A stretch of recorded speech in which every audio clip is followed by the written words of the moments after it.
Sébastien, bonjour. Installez-vous. Vous êtes directeur de projet en gestion intégrée des ressources en eau au sein de BRL I. Le I, c'est pour ingénierie. Vous représentez le bureau d'études filiale du groupe BRL, qui, on le rappelle, le groupe BRL est lui concessionnaire de la région pour le réseau hydraulique régional. Donc vous travaillez au sein du bureau d'études qui travaille pour BRL, mais aussi pour d'autres clients du secteur. Avec vous, on va avoir une première approche prospective à l'horizon 2050, climat, eau, agriculture en Languedoc, en faisant un zoom sur le bilan des besoins et des ressources en eau, avec voilà, pas mal d'interpellations au cours de votre exposé. On vous écoute. Bonjour à tous. Donc voilà une carte du vignoble languedocien. Donc effectivement, le Languedoc, ça reste une unité assez intéressante à regarder quand on parle de la vigne. On a aussi rajouté la région PACA, parce qu'il y a, je pense, des gens dans le Grand Sud qui s'intéressent à l'irrigation de la vigne, aux questions d'eau et vigne sur cette partie-là du sud de la France. Donc voilà à la fois Languedoc et PACA. Donc ce vignoble qu'on constate aujourd'hui, il a beaucoup changé si on regarde les 60 dernières années. Et en particulier, l'homme dont l'amphithéâtre ici porte le nom, avait eu une réflexion en 1955, à la sortie de la Seconde Guerre mondiale, en se disant qu'on faisait trop de vignes et qu'on pouvait peut-être changer l'économie de la région Languedoc en particulier, en modifiant son bilan hydrique de manière artificielle, en apportant de l'eau depuis le Rhône. Donc c'est ce qui a été fait. Ça a modifié radicalement l'économie agricole, radicalement les paysages. Il ne s'est pas fait beaucoup de copains dans la profession viticole à l'époque. Et aujourd'hui, il y a un retournement de l'histoire, puisque c'est plutôt la viticulture qui souvent se tourne vers BRL en demandant de pouvoir irriguer des parcelles de vignes. On va y revenir, on va faire un bilan sur ce qui est déjà irrigué en Languedoc. Donc il y a un constat d'un changement radical de l'histoire. Il y a le changement climatique qui a été très bien introduit tout à l'heure. Il y a des questions de rendement qui viennent d'être exposées. Il y a des questions de qualité qui sont prégnantes, qui interrogent beaucoup de viticulteurs. On est loin de penser que l'irrigation, c'est la solution, la panacée. Très loin de là. On est nous-mêmes en grande réflexion sur d'autres solutions. Mais il nous a semblé important de regarder devant, de se projeter à 30 ans et de pouvoir imaginer un futur de nos réseaux et de notre activité sur la région à l'échelon 2050. Donc BRL s'est lancé dans un schéma prospectif à cette échelle-là, qui s'inscrit dans la suite de schémas déjà existants. Donc les 3 départements du Languedoc, l'Aude, l'Hérault et le Gard ont eux-mêmes conduit leur schéma prospectif très récemment. Il y a eu d'autres réflexions de l'autre côté du Rhône, à l'échelle de départements, du Vaucluse, de la région PACA, et donc à l'échelle de projets plus précis comme le projet HPR. Et donc on s'est focalisé, nous, sur les 3 départements qui nous concernent le plus, Aude, Hérault et Gard, pour produire cette réflexion prospective que j'ai introduite et se demander ce qu'allait pouvoir devenir ce que donc, vous avez appelé le réseau hydraulique régional, donc concédé par la région à BRL, dans les 30 ans qui viennent, en fonction du devenir du climat, du devenir des ressources en eau, du devenir de l'agriculture et de la viticulture particulièrement. Donc ce schéma, il balaye beaucoup de sujets. D'abord, il fait le point sur tous les défis qui sont soulevés par les changements à venir. Donc celui du climat, il a été largement exposé. Celui des demandes en eau, porté essentiellement par la viticulture aujourd'hui, mais peut-être par d'autres facteurs, on y reviendra. Celui de ressources en eau, et ce n'est pas un scoop, ça ne sera pas un scoop, il n'y aura pas d'eau pour tout le monde, ça a été déjà dit à la fin de l'exposé précédent, et là on est complètement en phase. Et des ressources financières, qu'il n'y en aura pas non plus assez de financement pour financer tous les projets d'irrigation qui sont dans les cartons ou dans les tuyaux. Donc c'est une démarche proactive pour répondre aux 4 grands défis du territoire. En premier lieu, on a dressé un benchmark de tous les leviers d'adaptation hors irrigation pour adapter l'agriculture au changement climatique dans la région. On a ensuite, dans ce schéma, traité beaucoup de sujets. Le climat lui-même, avec une rétrospective, une prospective. Une actualisation de tous les projets identifiés dans les schémas départementaux que j'ai indiqués. Des bilans des pratiques d'irrigation de la vigne. Pourquoi les gens irriguent, comment ils irriguent, avec quelle dose, dans quels objectifs, avec quelle fréquence. On s'est beaucoup interrogé, ça sera le sujet principal aujourd'hui, sur les ressources en eau qui sont encore éventuellement disponibles dans la région ou pas pour étendre l'irrigation, pour la vigne ou pour d'autres sujets. Et on a beaucoup aussi abordé de sujets économiques sur l'évaluation du poids socio-économique de la viticulture, quel poids ça a à l'échelle du Languedoc, Est-ce qu'il est raisonnable économiquement de développer l'irrigation sur la vigne avec des approches coût-bénéfice et au final une approche multicritère qui croise beaucoup d'éléments pour pouvoir conseiller des investissements publics sur ces sujets. Donc le document lui-même, il est très lourd, il comporte de nombreux rapports. Je ne vais pas pouvoir tout exposer, tout détailler. C'est un teasing, on va dire. C'est une table des matières aujourd'hui que je vais faire. Voilà. Tout à fait. Donc, les échelles d'analyse ont été nombreuses, un peu en poupée gigogne, à la fois à l'échelle des 3 départements, où à chaque fois ces sujets hydro, climat, pédologie, agronomie, socio-économie, économie ont été traités. Donc, à l'échelle de tout le Languedoc, à l'échelle de systèmes hydrauliques pour pouvoir appréhender ces questions de ressources en eau, à l'échelle des projets même d'irrigation qui sont aujourd'hui sur la table. Donc on a regroupé dans des grandes entités une vingtaine qu'on a appelé des zones potentielles de projets. Et puis à l'échelle des projets eux-mêmes, il y en a plus d'une centaine qui existent. Et c'est vraiment à cette échelle-là qu'on a au final raisonné pour pouvoir apporter un conseil de pertinence sur les investissements potentiels. Donc je ne vais pas pouvoir tout exposer, c'est plus le teasing comme le dit Pierre effectivement. C'est aujourd'hui, l'idée c'est de vous donner un aperçu de ce que contient ce schéma qui vient d'être réalisé et c'est de donner un aperçu plus précis sur la question des ressources en eau. Donc sur la question de l'eau et de la vigne, alors c'est malheureux, les formats n'ont pas été conservés dans le... C'est pas grave, c'est un petit détail, mais ça chamboule un peu la géographie des diapos. Donc, un climat qui a déjà changé. Alors, je ne vais pas reprendre tout l'exposé de ce matin qui a brillamment dressé la situation du changement climatique. Donc, nous avons également, comme Iñaki, fabriqué des indices pour cerner l'évolution du stress hydrique de la vigne. Donc là, l'indice que nous, on propose, c'est le ratio du besoin non satisfait de la vigne sur son besoin. Donc, ETP multiplié par son coefficient cultural, moins P, divisé par ETP multiplié par son coefficient cultural. Donc avec un indice qui va de 0 à 100, et plus on se rapproche de 100, plus le stress hydrique est fort. À partir de 70%, on convient qu'il devient effectivement fort. Donc cette carte montre les valeurs de cet indice pour le mois de juillet sur les 3 départements languedociens sur la moyenne 2000-2009. Et on voit qu'il se dégage des zones comme l'Est audois, les espaces littoraux, où on a un stress particulièrement important. Ce qui est surtout intéressant de noter, c'est qu'on a fait également, comme ça a été exposé par INRAE, une histoire de cet indice dans les 30 dernières années, par stade phénologique de la vigne et par décade. Donc je ne vais pas tout détailler, mais on voit une montée en stress de certains territoires qui étaient épargnés jusque-là. Donc ça, c'est géographique. Et dans le temps, on voit apparaître dans la dernière décade, pour le printemps et pour l'automne, également du stress hydrique qui n'apparaît pas dans les premières décades. Donc là, il n'y a pas de projection, on fait une rétrospective. On n'a pas encore projeté cet indice dans les 30 ans qui viennent, ça pourra être fait. Mais c'est déjà très intéressant de voir comment on a cette extension géographique et temporelle de ce stress hydrique pour cette culture qui, jusque-là, effectivement, ça a été rappelé par Samy, était le symbole d'une plante adaptée à un climat sec. On a dressé dans ce schéma un bilan sur là où on en était des surfaces en vigne à l'échelle de la région Languedoc et à l'échelle de PACA et la part qui était irriguée. Donc les derniers chiffres sont très récents, c'est les chiffres du recensement général 2020 qui est sorti très, très récemment. Donc aujourd'hui, si on doit retenir un chiffre, en Languedoc, donc les 3 départements dont j'ai parlé, on est à 20% d'irrigation du vignoble en ordre de grandeur, avec en gros 220 000 hectares cultivés et plus de 40 000 hectares irrigués. Donc ça, c'est pour Languedoc. En PACA, on est un peu moins de 100 000 hectares de vignes, avec un peu moins de 20 000 hectares de vignes irriguées. Et le pourcentage est quasiment identique. On est à 19% de vignes irriguées en PACA. Oui, donc c'est déjà très, très significatif par rapport à ce qu'on peut imaginer classiquement en regardant un peu le sujet de loin. Donc, à l'échelle de la France, c'est beaucoup plus petit, mais pour le Sud, c'est effectivement très significatif et on se rapproche des chiffres qu'on observe à l'échelle de pays entiers comme l'Espagne ou l'Italie, où on dépasse les 20% à l'échelle de tous ces pays. Et ça, c'est sans compter la demande à venir. Ça, c'est sans compter la demande à venir.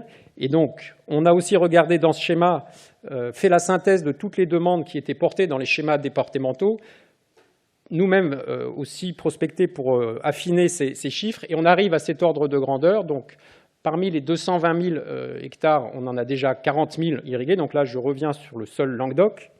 Donc on a 220 000 hectares de vignes, 40 000 déjà irrigués. Et dans les schémas, quand on fait la synthèse de tous les territoires qui souhaiteraient accéder, les territoires viticoles qui souhaiteraient accéder à l'eau, on arrive à plus de 60 000 hectares. Donc ça voudrait dire qu'à terme, ça porterait à peu près à 50% le ratio que j'indiquais en introduction. Donc ces surfaces souhaitant être irriguées, manifestant un intérêt pour l'irrigation, sont très éparpillées dans toute la région Languedoc. Juste qu'on se rende compte de 60 000 hectares, ça fait combien de mètres cubes? Alors, j'allais venir à la demande en eau, mais c'est une très bonne question. Donc, on a pris comme ordre de grandeur ici 1000 mètres cubes par hectare. On pourrait prendre 1200. Certaines années, c'est moins, ou des années humides, c'est pratiquement zéro. Mais en ordre de grandeur, on peut multiplier la surface par 1000 pour se donner, pour se rendre compte. Donc, si on parle de 64 000, on va arriver à 64 millions de mètres cubes pour la vigne. Si on se représente le barrage du Salagou, le volume total, ça fait un demi-Salagou. Voilà, on en avait parlé ensemble, c'était l'image que j'avais prise. Et en débit de pointe, ça représente plus de 10 mètres cubes seconde. Et en débit fictif continu sur 3 mois, on va être de l'ordre de 8 mètres cubes par seconde. Encore une fois, on le rappelle, hein, ça c'est la demande. Donc ça, c'est la demande. Ce n'est pas du tout ce qu'on imagine pouvoir irriguer. Et ce n'est pas du tout le souhait de BRL d'aller irriguer toute cette surface. Et c'est loin d'être possible. Et c'est bien l'objet de ce schéma. Le schéma, il considère cette demande-là. Il considère beaucoup d'autres demandes en eau aussi. On a vraiment cherché à faire une approche systémique. Donc on a regardé les besoins en eau de l'agriculture. Dans cette agriculture, la vigne porte l'essentiel de la demande, mais il n'y a pas que la vigne, il y a aussi des souhaits de collectivités de développer le maraîchage périurbain. Il y a des éleveurs qui s'interrogent sur l'intérêt de développer l'irrigation du fourrage. Et il y a aussi un autre facteur important, mais enfin la vigne, c'est quand même plus de 90% de la demande qu'on a pour l'instant sur la table. Mais on a aussi regardé les cultures qui sont déjà irriguées, en lien avec ce qui a été dit dans le premier exposé, comment, toutes choses égales par ailleurs, et c'est aussi une vue de l'esprit car ça va bouger, mais toutes choses égales par ailleurs, comment les besoins en eau des cultures déjà irriguées sur ces départements vont augmenter. On arrive à 20 millions de mètres cubes. Et puis, comment va augmenter aussi les besoins en eau potable sur ce territoire. On a donné des ordres de grandeur. On arrive, pour la période estivale, qui colle à peu près avec les périodes des besoins agricoles, à 10 millions de mètres cubes. Donc tout ça a rajouté aux 64 millions là. 64 millions de mètres cubes pour avoir les ordres de grandeur. On se rend bien compte du coup qu'il y a beaucoup de demandes. Est-ce que du coup l'eau est disponible? Donc c'est une question à laquelle effectivement le schéma a consacré beaucoup d'énergie, de regarder en partant du très global et allant dans le très particulier quel était l'état actuel de la ressource hydrique en Languedoc pour pouvoir répondre à ces demandes en eau, qu'elles soient agricoles, eau potable ou agricoles liées aux nouvelles demandes ou agricoles liées déjà aux surfaces existantes. Alors, je ne vais pas tout détailler, je vais juste balayer les grandes têtes de chapitre que nous avons étudiées. Donc, on a d'abord regardé les eaux superficielles régionales. Et là, la réponse, elle est assez simple et claire au regard des prélèvements déjà existants, des contraintes de maintien de débits environnementaux dans ces cours d'eau. Il n'y a pas de marge de manœuvre sur les fleuves côtiers languedociens. Donc pas de ressources supplémentaires à tirer des ressources locales superficielles. Voilà, en absence de régulation intersaisonnière, non sur ces ressources-là. On a ensuite regardé, fait un large exercice sur les eaux souterraines. Il y a un hydrogéologue qui a fait une synthèse à l'échelle du Languedoc pour ce schéma, qui a rebalayé l'ensemble des études existantes sur les grands aquifères, sur plus de 50 aquifères à l'échelle des 3 départements, et qui a donc produit une carte de synthèse qui indique les zones où on ne peut pas prendre d'eau additionnelle, les zones où on pourrait en prendre un petit peu, et des zones où on pourrait significativement en prendre. On arrive pour les 2 départements, Aude et Gard, à un ordre de grandeur d'une dizaine de millions de mètres cubes. Voilà, sur la deuxième partie du graphe ici. Voilà, on donne à chaque fois des fourchettes, hein, ça c'est vraiment de la prospective entre 10 et 15. En tout cas. Voilà, on est dans cet ordre-là. Ensuite, on a regardé dans les ouvrages de stockage existants à l'échelle de la région, donc les grands ouvrages, que ce soit ceux du réseau hydraulique régional, comme le barrage de la Ganguise, le barrage des Monts d'Orme sur l'Orbe, ou des ouvrages autres comme le barrage du Salagou, quelle était la marge de manœuvre éventuellement existante au regard de la structure de ces ouvrages et du mode de gestion qu'on en faisait aujourd'hui. Là, c'est très compliqué aussi de se faire une idée très précise des volumes, mais on arrive entre 10 et 30 millions de mètres cubes en ordre de grandeur. Voilà. On a ensuite regardé ce que dans les schémas, dans certains schémas, dans celui de l'Hérault en particulier, il était évoqué la possibilité de développer des retenues intersaisonnières pour stocker de l'eau, soit de l'eau de ressources locales, soit de l'eau du Rhône en hiver. Et donc là, c'est très variable selon qu'on considère des retenues pas chères ou des retenues qui deviennent très chères ou plus ou moins faisables.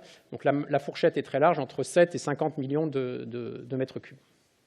Et enfin, nous avons dressé un bilan à l'échelle régionale des potentialités de réutilisation des eaux usées traitées pour irriguer la vigne.